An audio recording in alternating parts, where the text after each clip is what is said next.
L'histoire de Gog et Magog, Yajouj et Majouj.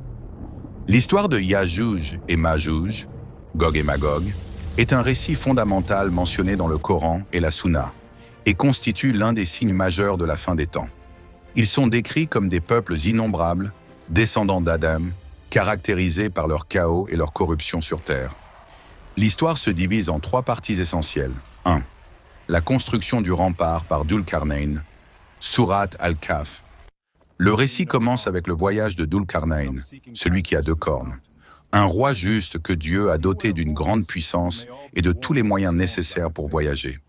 Au cours de ses expéditions, il atteignit un lieu situé entre 2 montagnes. Là, il rencontra un peuple qui, vivant dans l'isolement, parlait une langue difficile à comprendre, mais qui parvenait à lui exprimer leur grande peur.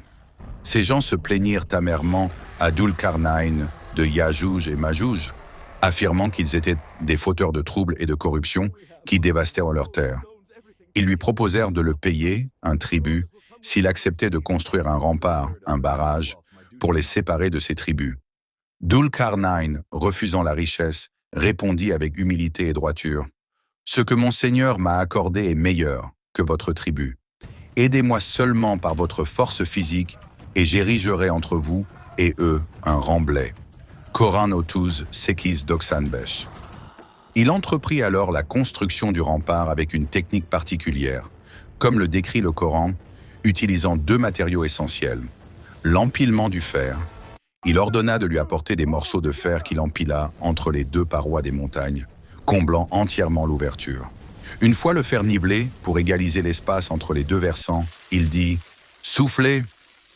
La fusion et l'alliage, le peuple souffla dans le feu jusqu'à ce que le fer devienne incandescent.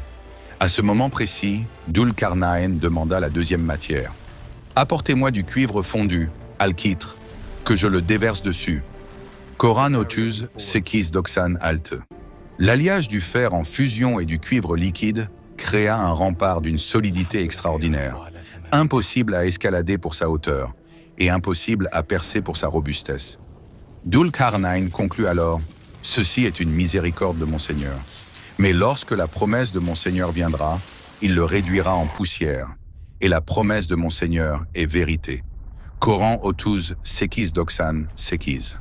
2e, la grande sortie, signe de la fin des temps. Durant de longs siècles, Yajouj et Majouj s'efforcent chaque jour de creuser le rempart pour s'en échapper. Mais chaque nuit, Dieu le reconstitue. Le moment de la promesse arrivera cependant à la fin des temps. Alors qu'ils creuseront, leur chef, inspiré par la volonté divine, dira: « Rentrez, vous le terminerez demain, si Dieu veut, Inch'Allah. » En disant cette phrase, qu'ils omettaient toujours auparavant, la volonté de Dieu s'accomplira. Le lendemain, ils trouveront le barrage tel qu'ils l'ont laissé et pourront le percer. Ils se déverseront alors sur la terre en foules innombrables, descendant de toute éminence avec une rapidité dévastatrice. Le Coran décrit cette inondation humaine jusqu'à ce que Yajouj et Majouj soient relâchés et qu'ils se précipitent de toute hauteur. Coran Irmibir, Doksan Altu. Leur nombre sera tel que les premiers de la vague passeront près du lac de Tibériade, en Palestine, et boiront toute son eau. Et quand les derniers arriveront, ils diront: « Il y avait de l'eau ici autrefois. » Devant cette calamité que personne ne peut combattre, Dieu inspirera au prophète Jésus, Issa, et aux croyants avec lui de se réfugier sur le mont Tur. 3e, la destruction divine. Après avoir semé le chaos, Yajouj et Majouj atteindront le comble de l'arrogance, déclarant avoir conquis les gens de la terre et voulant s'attaquer au ciel. Ils lanceront leurs flèches vers le ciel, que Dieu leur renverra tachées de sang, une épreuve pour eux. C'est alors que Jésus, Issa et les croyants assiégés prieront intensément Dieu de les délivrer.